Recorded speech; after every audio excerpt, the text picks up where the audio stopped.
Hmm. When you do have this mixed age group, I know our curriculum is designed to be flexible and do this, Hmm. but when you're teaching in a mixed age group, what tips would you have, say if you have maybe some older preschoolers all the way up to fifth graders in one classroom? How do you handle that? A lot of times, I institute not necessarily a buddy system, but I try to, like, when we're doing an activity or when I'm, they're kind of all in one room. So one area. So I kind of try to place them at tables where they're kind of mixed up instead of just like, all the little kids on one side, all the big kids on the other, so that they're kind of helping each other. And I've noticed that the older kids really enjoy that, and they take ownership of helping those younger kids, and rooting them on when they're doing the games, and kind of just being an influence on them as well, so that they can be successful in whatever we're doing in class. Yeah, I think that's one of the best ways, and that's really kind of a family way to do things. And I know you from your story and from my story too, we have kids that are in different age groups, and Yeah. in a family, you all kind of learn to work together.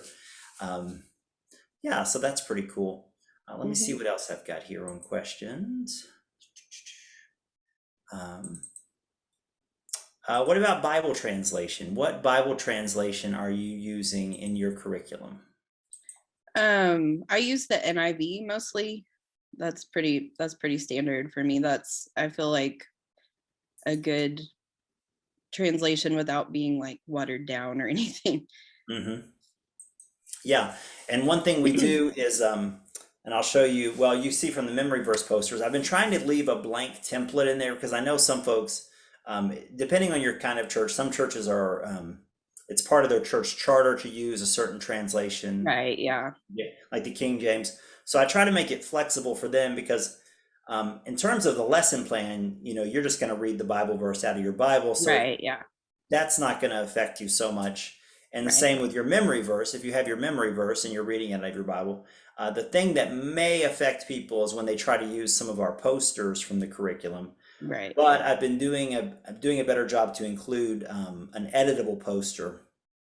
And going forward, I'm going to work with our graphics people to make sure that we're going to have easy edit posters as part of the curriculum. So our Great. King James friends can Yeah. not not be frustrated at me because I know every church is different, and you Yes. know we are here to serve the churches. We're not here to serve the curriculum writers. Obviously, we're Right. here to make it as useful as you can for your ministry.